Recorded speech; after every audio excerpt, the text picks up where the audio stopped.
Udah, Kak. Halo teman-teman kelas 4, selamat pagi. Bagaimana kabar kalian? Semoga kalian selalu dalam keadaan sehat dan tetap semangat. Walaupun kita belajar dari rumah, kita harus tetap semangat karena belajar kan bisa di mana saja. Betul banget deh. Dan juga ingat ya, jangan lupa untuk selalu berdoa sebelum melakukan aktivitas. Kak, itu udah apaan sih, Kak? Rame banget.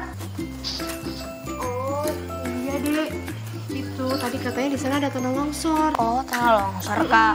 Nih ya, ngomongin bencana alam, Ade masih ingat nggak soal materi bencana alam yang kita bahas sebelumnya? Masih, Kak.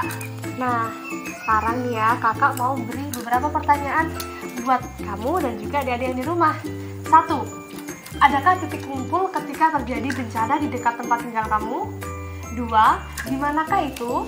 Diskusikan ya dengan orang tua kalian. Itu penting ya, Kak. Kan rumah kita jarang terkena bencana alam. Tetap harus waspada dong, Dek. Karena kan bencana alam itu datang tanpa ada yang mengira, ya kan? Jadi kita harus paham betul lokasi kita dan di mana saja tempat-tempat yang efektif untuk menyelamatkan diri jika memang itu harus terjadi. Wah, sepertinya tema hari ini akan menyenangkan ya, Kak. Adik sudah tidak sabar untuk belajar. Tidak hanya musim hujan aja, Dek. Gempa juga bisa menyebabkan tanah longsor loh. Dan banyak hal lainnya juga yang bisa menyebabkan tanah longsor. Oh ya, untuk mengingatkan adik-adik, coba deh kalian perhatikan gambar di layar ini. Menurut kalian, gambar apakah itu? Oh iya, sebelum kakak cerita, jangan lupa untuk menyiapkan buku latihan dan berdoa sebelum belajar ya. Agar pelajaran kita ini bisa bermanfaat. Oke, Kak. Ya udah, sekarang kakak akan bacain ceritanya ya. Oke. Cermati berita yang memiliki unsur apa, di mana, kapan, mengapa, bagaimana, atau yang bisa disingkat sebagai adik Simba. Jadi, saat kakak memberikan kuis, kalian bisa menjawab dengan mudah. Ayo, Kak. Pas banget nih, kakak jadi ingat dengan berita yang kakak baca dari koran kemarin deh. Berita tentang likuifaksi di Palu. Mau denger nggak? Mau banget, Kak. Oke deh, let's go.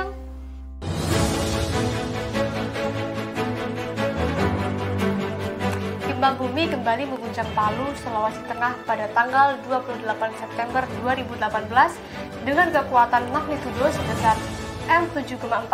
Akibat gempa yang terjadi di Palu tersebut, daerah Petobo, Palu Selatan mengalami likuifaksi. Ratusan rumah hancur akibat likuifaksi tersebut. Likuifaksi tanah atau sering disebut dengan likuifaksi gempa pencairan tanah adalah keadaan hilangnya kekuatan tanah. Tanah yang tadinya padat menjadi mudah bergeser. Tanah itu akan menjadi seperti pasir yang dapat menghisap bangunan di atasnya. Likuifaksi juga bisa terjadi di daerah yang dulunya adalah aliran sungai. Sungai itu ditimbun untuk didirikan bangunan di atasnya. Badan Nasional Penanggulangan Bencana atau BNPB menulis ada 4 daerah yang terkena bencana likuifaksi ini di Palu. Pertama, di Kelurahan Petobo Palu Selatan dengan luas 181,2 hektar. Lalu di Perumnas Balaron Kecamatan Palu Barat seluas 40 hektar. Selain itu, di Kabupaten Sigi, di Desa Sidiranjono Oge, likuifaksi terjadi di kawasan seluas 209,58 hektar. Sementara di Desa Sibalaya Kecamatan Tanah Bulapa, 52,98 hektar tanah mengalami likuifaksi. Tim News melaporkan. Nah, adik-adik, tadi kalian sudah mendengarkan berita yang sudah kakak sampaikan kan?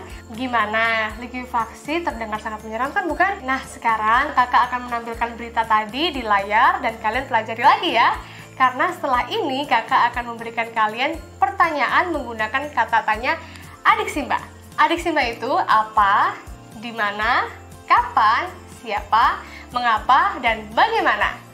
Kalian bisa sekali berlatih bersama dengan orang tua di rumah ya. Nah, gimana nih adik-adik? Sudah baca dengan jelas kan beritanya? Oh iya, untuk adik-adik di rumah, kakak juga ada pertanyaan nih. 1. apa yang terjadi di Palu? 2. Kapan peristiwa gempa itu terjadi? 3. Daerah mana likuifaksi terjadi? 4. Mengapa itu bisa terjadi? 5. Bagaimana agar hal itu tidak terjadi lagi? Gimana? Kalian ingat kan? Kakak kasih waktu 1 menit ya untuk menjawab.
Gimana, Dek? Udah selesai belum? Sudah, Kak. Oke deh, kalau gitu sekarang kita akan menjawab bersama-sama ya.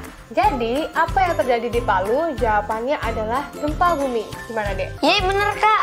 Yeay, pinter. Next ya. Kapan peristiwa gempa itu terjadi? Dan jawabannya adalah 28 September 2018. Bener nggak punya kamu? Iya dong, Kak, bener. Di daerah manakah likuifaksi terjadi? Jawabannya adalah daerah Petobo Palu Selatan, Perumnas Balaroa Palu Barat, Kabupaten Sigi, Desa Siderajono Oge, Desa Sibalava, Kecamatan Tanam Bulava. Gimana, Dek? Bener lagi, Kak. Yeay, pinter. Oke, lanjut. Mengapa itu bisa terjadi? Jawabannya adalah karena hilangnya kekuatan tanah. Gimana, Dek? Bener nggak? Bener, Kak. Yeay, hebat. Oke, lanjut lagi ya. Bagaimana agar itu tidak terjadi lagi? Jawabannya adalah jangan mendirikan bangunan di atas bekas tanah sungai. Gimana? Aman, Kak. Bener semua. Wah, seru banget ya, Kak. Belajar jadi tambah menyenangkan kalau kita bisa langsung latihan seperti ini. Nah, bagus itu. Semakin kita banyak belajar, maka semakin banyak juga pengetahuan kita. Iya, Kak, ternyata banyak juga ya, Kak, yang kita bisa pelajari di tema kali ini, Kak. Oh ya, kakak ada sedikit tambahan informasi nih buat kalian. Tahukah kamu, menurut Badan Penanggulangan Bencana Nasional, Indonesia memiliki daerah bencana longsor. Daerah itu berada di sepanjang Bukit Barisan Aceh sampai ke Lampung. Kemudian di Jawa bagian tengah dan selatan, Bali, Nusa Tenggara Barat, Nusa Tenggara Timur, sebagian besar Sulawesi, Kalimantan terutama pada bagian utara, dan Papua. Nah, seperti yang terlihat di peta, ini adalah ilustrasi peta persebaran rawan longsor di Indonesia. Ternyata Indonesia banyak sekali adik-adik daerah yang rawan longsor. Selalu berhati-hati ya saat curah hujan tinggi, selalu waspada, dan selalu mempersiapkan diri dengan baik. Iya, Kak, ternyata Indonesia memang rawan akan longsor ya. Kita harus selalu menjaga diri kita sekarang. Iya dong, wajib banget itu. Nah, sekarang kan kalian sudah mengerti tentang penggunaan kata tanya adik Simba dalam sebuah berita. Sekarang kakak ingin kalian semua menulis berita tentang kejadian yang pernah kamu alami. Adik-adik, bebas menulis kejadian apa saja asalkan menggunakan formula adik Simba dalam tulisan kamu. Nah, di layar ini akan kakak perlihatkan contoh berita yang ada. Kalian bisa sekalian mendengarkan ya. Pada Sabtu 23 Mei 2020, di daerah tempat tinggalku di Cimahi, Jawa Barat, telah terjadi tanah longsor. Tanah longsor itu membuat jalan desa terputus dan menimpa beberapa kendaraan yang sedang lewat di bawahnya. Tanah longsor terjadi setelah hujan turun deras selama 2 hari. Bukit tiba-tiba bergerak. Setelah itu terdengar suara keras sekali. Beberapa rumah yang terdapat di atas bukit itu juga ikut rusak. Salah satu rumah yang rusak itu adalah rumah temanku. Nah, di sini ada tabel yang memperlihatkan bahwa berita di atas bisa mendapat informasi yang lengkap dengan menggunakan adik Simba. Contohnya, terjadi tanah longsor adalah unsur apa? Di Cimahi, daerah tempat tinggalku adalah unsur di mana. pada hari Sabtu tanggal 23 Mei 2020 adalah unsur kapan. Salah satu rumah yang rusak adalah rumah temanku adalah unsur siapa. Tanah longsor terjadi setelah hujan deras adalah unsur mengapa. Bagaimana adik-adik? Sudah paham kan? Nah, sekarang giliran kalian membuat karangan masing-masing ya. Mintalah bantuan orang tua kalian jika kalian mengalami kesulitan. Siapa, Kak? Ini, Mama nyuruh aku buat ingetin kamu untuk jangan lupa makan. Tuh. Loh, ini tulisan apa, Kak? JNGN, MKN, UTK. Mama ngomong apa sih, Kak? Oh iya, kamu pasti belum mengenal penyingkatan kata ya, Dek ya? Penyingkatan kata. Jadi gini, Dek. Ada banyak singkatan atau kata baru yang biasa dipakai ketika menulis. Singkatan ini digunakan agar lebih cepat menulisnya. Namun, tidak semua singkatan dimengerti oleh orang lain yang membacanya. Misalnya nih, rumah biasa disingkat RMH, makan biasa disingkat dengan MKN. Nah, singkatan itu bukan kata baku, Dek. Jika kamu ingin menulis pesan kepada orang yang lebih tua, sebaiknya kamu menggunakan kata baku ya, adik-adik. Udah paham kan sekarang? Paham sih, Kak, tapi aku baru sadar kalau kata-kata itu bisa disingkat biar nulis pesannya tidak panjang-panjang ya, Kak. Nah, bener banget. Itulah kegunaannya, Dek. Kakak sekarang akan kasih contoh lain nih. Bisa kalian lihat di layar ya. 1. Abi gak pernah jalan-jalan ke kebun binatang bersama keluarga. 2. SKRNG Ani punya teman baru di sekolah. 3. Sejak KMRN Ito sakit perut dan belum sembuh. 4. Dito PNY sepeda baru hadiah dari kakek. 5. AQ punya tas sekolah besar warna biru. Aku masih bingung, Kak. Bisa jelaskan artinya gak, Kak? Jadi gini, Dek. GAK atau GAK itu artinya tidak. SKRNG artinya sekarang, KMRN artinya kemarin. Terus, kalau PNY itu artinya punya. AQ itu artinya aku. Emang sih perlu terbiasa dan latihan untuk memahami kata-kata singkatan seperti itu. Oke, Kak, aku akan sering belajar kata singkat ini biar singkat kalau mengirim pesan. Tapi jangan disingkat ya kalau mengirim kepada ibu atau bapak guru. Pastilah, Kak. Mungkin aku akan coba sama Kakak. Itu boleh banget kok. Dan adik-adik juga ingat ya, penyingkatan kata ini bukan kata baku. Jadi jangan gunakan saat menjawab soal di sekolah, oke? Adik-adik, jangan lupa untuk mencatat wacana yang kamu baca hari ini pada jurnal membaca mingguan ya. Sejak hari pertama, kalian sudah mengenal berbagai macam cerita dan informasi tentang gempa dan bencana alam. Jadi selalu diingat dan dicatat lagi ya.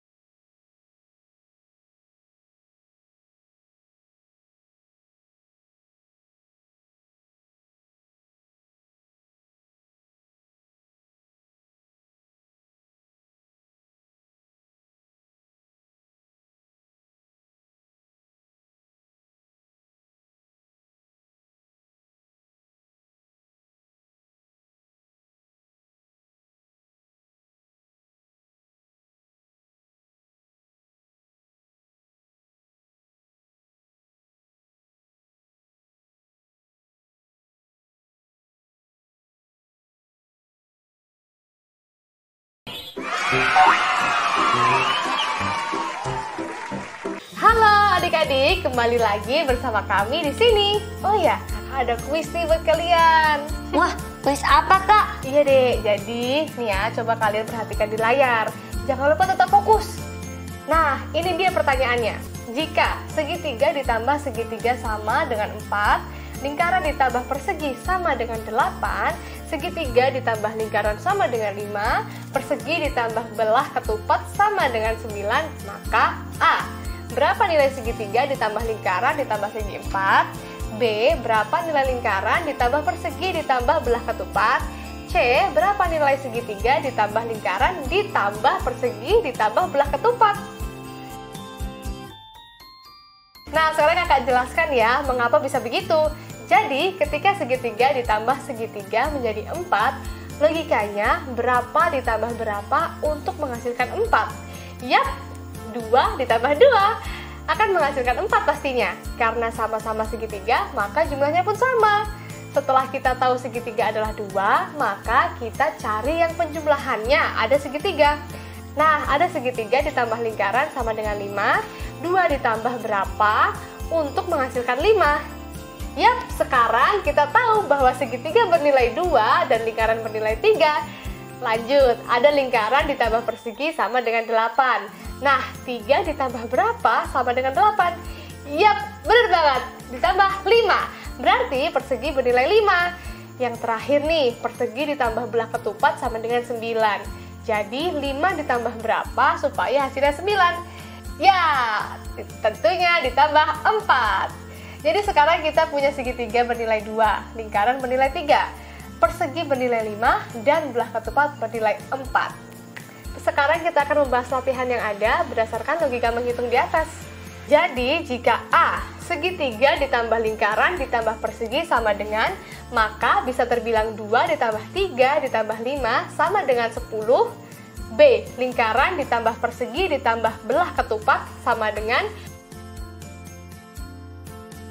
C, segitiga ditambah lingkaran ditambah persegi ditambah belah ketupat sama dengan. Tetap semangat teman-teman. Semangat ya. Loh, apa ini Kak? Oh, itu namanya tanah longsor, Dek. Tanah longsor itu apa Kak?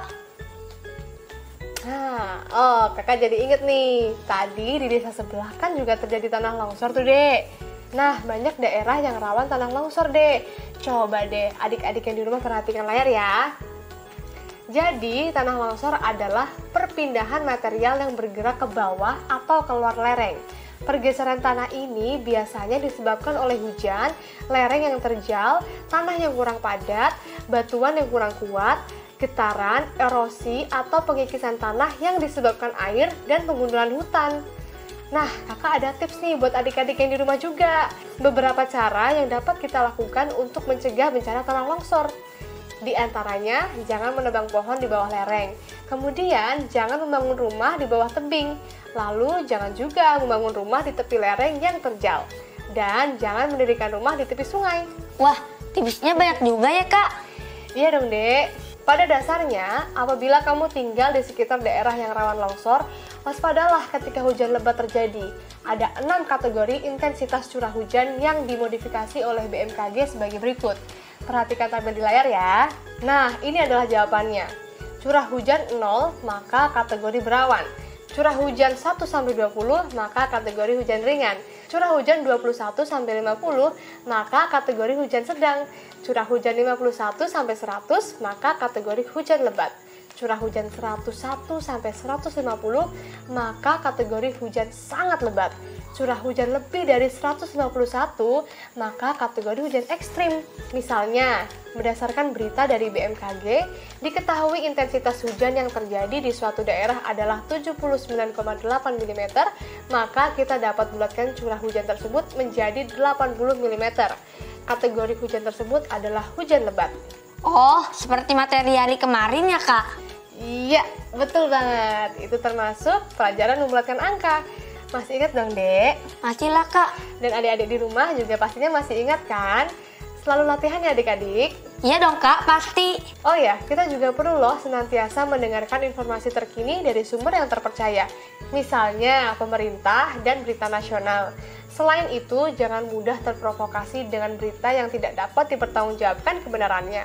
Pelajari juga cara menyelamatkan diri yang diarahkan pemerintah jika tanah longsor itu terjadi. Jika terdengar suara gemuruh dari atas bukit, menjauhlah segera dari lokasi karena biasanya itu merupakan tanda akan terjadinya tanah longsor. Setelah kita mengetahui apakah daerah kita rawan longsor atau tidak, kita harus mendiskusikannya dengan orang tua. Kebutuhan sehari-hari apakah yang paling dibutuhkan korban tanah longsor saat mengungsi? Barang tersebut dapat kita kirimkan melalui kurir pengiriman barang. Wah, untung Kakak ingetin. Pasti teman-teman banyak yang kadang lupa nih. Diingat terus ya teman-teman. Iya dong Dek, kita kan sebagai sesama manusia harus saling mengingatkan. Dan juga harus saling tolong-menolong. Apalagi dalam kondisi saat bencana alam. Nah adek dan adik-adik sekalian, sekarang kakak akan memberikan sedikit tugas untuk kalian bersama orang tua kalian ya. mintalah mereka untuk memeriksa hasil kerja tugas kalian. Jadi tugasnya adalah melakukan pembulatan jika beratnya dalam bentuk desimal ya. Untuk kegiatan pengiriman barang, pembulatan kita lakukan ke atas. Misalnya ada barang yang beratnya 2,2 kg, maka kita bulatkan menjadi 3 kg.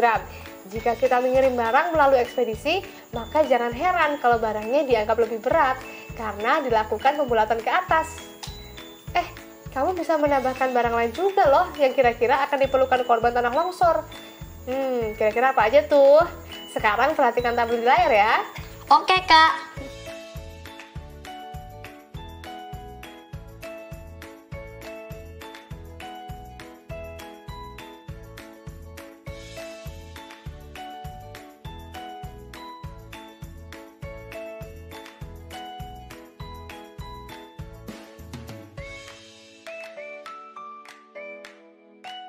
Jadi, setelah kalian membuat tabel seperti yang ada di layar, yang akan kalian lakukan selanjutnya adalah mengisi kolom yang kosong dengan pembulatan berat barang. Paham kan adik-adik? Paham, Kak. Oke deh, kita lanjutkan ya. Nah, setelah itu, misalnya nih, kalian isi seperti ini. Contoh, nomor 1, kebutuhan daruratnya adalah mie instan. Kemudian, banyaknya 1 kardus, berat bersihnya 4,4 kg. Pembulatan beratnya menjadi 5 kg. Nomor 2, kebutuhan daruratnya adalah beras. Kemudian banyaknya adalah 1 karung. Berat bersihnya adalah 14,9 kg. Pembulatan beratnya menjadi 15 kg. Nah, contohnya adalah seperti itu.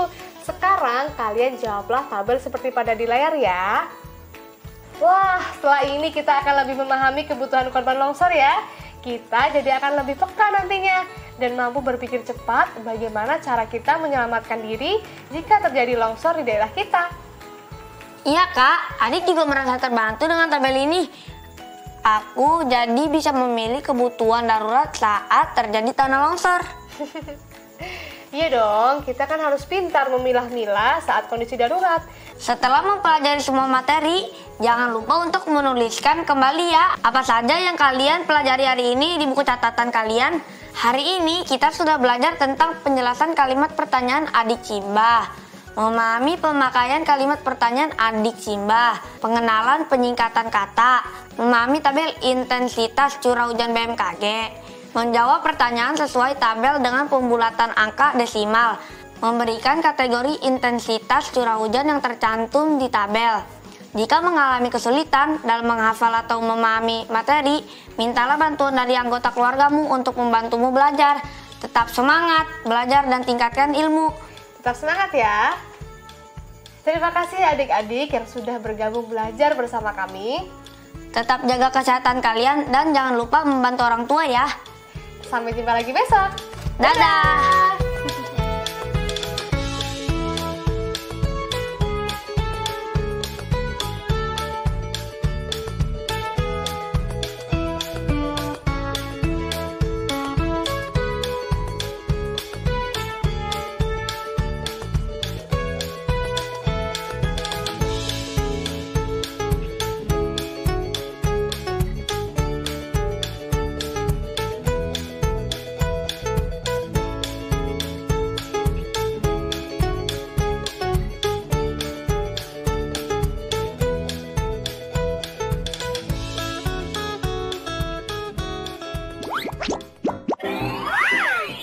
Bye.